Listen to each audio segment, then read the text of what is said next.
देखिए, जब भी पत्नी के द्वारा दहेज का आरोप लगाया जाता है, तब साथ में आपकी पत्नी के द्वारा स्त्री धन रखने का आरोप भी लगाया जाता है। अब स्त्री धन रखने का आरोप जब पत्नी के द्वारा लगाया जाता है, तो वहाँ पर आप अपना बचाव कैसे कर सकते हैं? आज इस वीडियो के माध्यम से मैं आपको यही जानकारी देने वाली हूँ। नमस्कार दोस्तों, मेरा नाम एडवोकेट स्मिता है और एक नई कानूनी जानकारी के साथ आप सभी लोगों के मध्य में उपस्थित हूँ।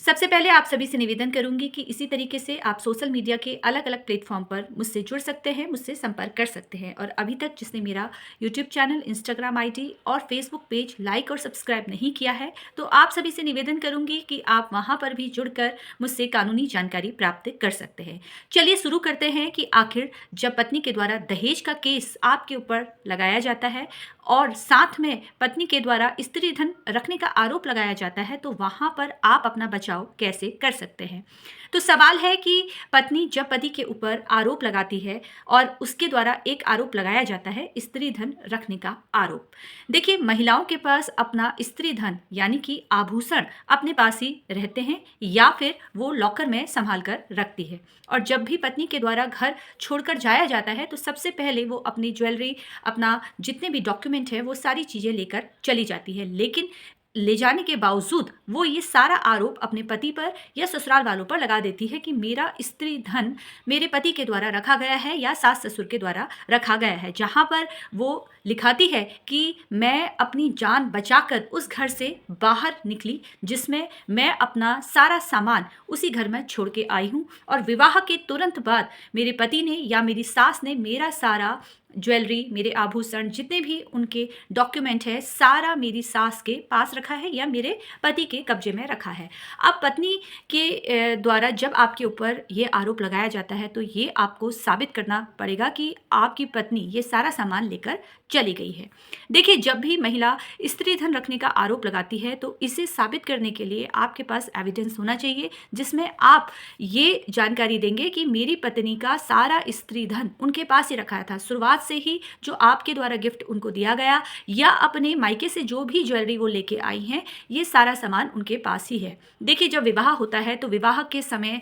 रिश्तेदार, नातेदार कोई छोटी चीज़ें देते हैं, कोई बड़ी चीज़ें देते हैं, जैसे फ्रिज है, टीवी है,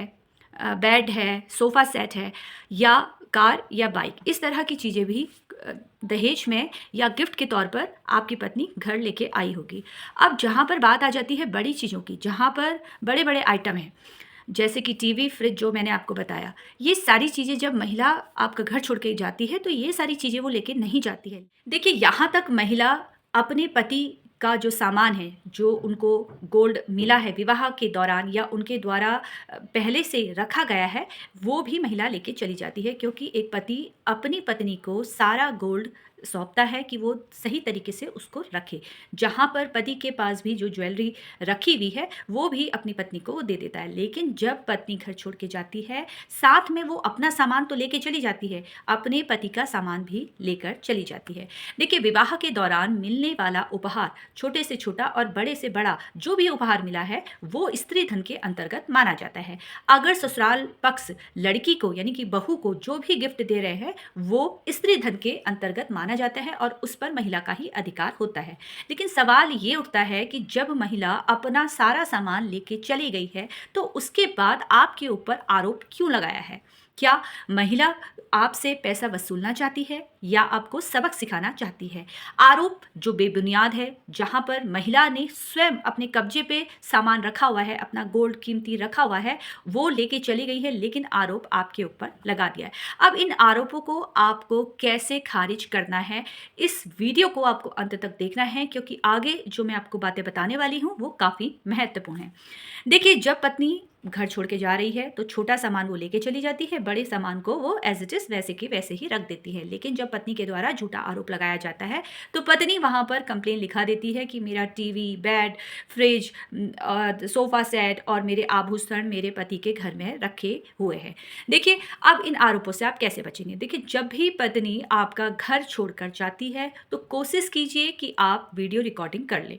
पत्नी के द्वारा पहले से प्लान किया हुआ है, तो कुछ ना कुछ वो सामान लेके जाएगी, उसकी वीडियो रिकॉर्डिंग आपको करनी है, जो इस बात का प्रमाण आपको देगा कि पत्नी पत्नी जो उसके सूटकेस है जिसमें वो सामान भर के लेके गई है वो सब लेकर चली गई है। अब आपको ऐसा अंदेशा है कि पत्नी आपके ऊपर झूठे आरोप लगा सकती है, या पत्नी के द्वारा बार बार आपको धमकाया गया कि मैं अब तुम्हें सबक सिखाऊंगी, मैं तुम्हारे ऊपर आरोप लगाऊंगी, अब हमारी मुलाकात न्यायालय में ही होगी। तब उस अवस्था में क्या करना है? देखिए, अगर पत्नी ने आपका घर छोड़ दिया है और आपको ऐसा अंदेशा है कि आपकी पत्नी की घर वापसी नहीं होगी, तो सबसे पहले आपको नज़दीक के पुलिस स्टेशन में जाकर एक कंप्लेन दर्ज करनी है। देखिए, कंप्लेन दर्ज करने से पहले आपको अपनी पत्नी से बात करने की कोशिश करनी है, उन्हें समझाने की कोशिश करनी है, क्योंकि जब आप कंप्लेन लिखाने के लिए जाएंगे तो वहाँ पर पुलिस वालों के द्वारा आपसे पहला प्रश्न यही रहेगा कि क्या आप अपनी पत्नी को घर बुलाना चाहते हैं, क्या आपके द्वारा कोशिश की गई। अगर आप कोशिश नहीं करते हैं और पहले कंप्लेन दर्ज करवाने के लिए आ जाते हैं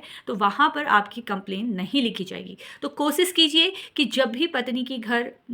आपका घर छोड़ के जा रही है तो पहले उन्हें मनाने की कोशिश कीजिए। आपके द्वारा बार बार कोशिश की गई लेकिन महिला आपका घर में वापसी नहीं करना चाहती है, तो ऐसी अवस्था में फिर आपको कंप्लेन दर्ज करनी होगी। देखिए, कंप्लेन दर्ज करने में जब या महिला के द्वारा पहले से कंप्लेन दर्ज करवा दी गई है तो ऐसी अवस्था में आपको महिला थाने में एक एप्लीकेशन लिखनी है, जिसमें आप ये लिखेंगे कि मेरी पत्नी इस तिथि को इस समय इस दिन में पत्नी मेरा घर छोड़कर चली गई, मेरे द्वारा बार बार उन्हें मनाने की कोशिश की गई, समझौता भी करने की कोशिश की, लेकिन बार बार मेरे मनाने के बावजूद पत्नी की घर वापसी नहीं हो रही है और अब मुझे अंदेशा है कि मेरी पत्नी मेरे ऊपर झूठे आरोप लगा सकती है। इस तरह की एक एप्लीकेशन आपको महिला थाने में देनी है। और महिला जो भी सामान लेके गई है, जैसे उनकी जो भी ज्वेलरी है, वो जो भी उनकी ज्वेलरी है, आपको लिखना है कि महिला अपने साथ 2 अटैची या 3 बैग लेकर वो गई है, जिसमें अपने कीमती आभूषण भी वो लेकर चली गई है। लेकिन जो उनके मायके से जितने भी बड़े आइटम हैं, जैसे टीवी, फ्रिज, ये जितने भी आइटम हैं, ये अब भी मेरे घर पर रखा हुआ है। लेकिन मुझे लगता है, मुझे अंदेशा है कि पत्नी के द्वारा मेरे ऊपर झूठा आरोप लगाया जा सकता है, जहाँ पर अपनी कीमती चीज़ें वो लेके जा चुकी है। और अगर कल को मेरी पत्नी मेरे ऊपर आरोप लगाती है तो वो जो भी सामान है वो लेके चले जाए, क्योंकि इस सामान की मुझे कोई भी आवश्यकता नहीं है, मेरे द्वारा कोई मांग नहीं की गई, वे स्वेच्छा से ही मेरे घर पर लेके आई हैं, अपनी मर्जी से वो लेके आई हुई है, ना तो मेरे द्वारा ना मेरे पेरेंट्स के द्वारा इनसे किसी भी प्रकार से डिमांड की गई थी। इस तरह से एक एप्लीकेशन आपको अपने नज़दीक के पुलिस स्टेशन में लेके देनी है। देखिए, ये एप्लीकेशन क्या काम आएगी? अगर पत्नी के द्वारा कल आपके ऊपर 406 के तहत मामला दर्ज होता है, जो पुराने सेक्शन में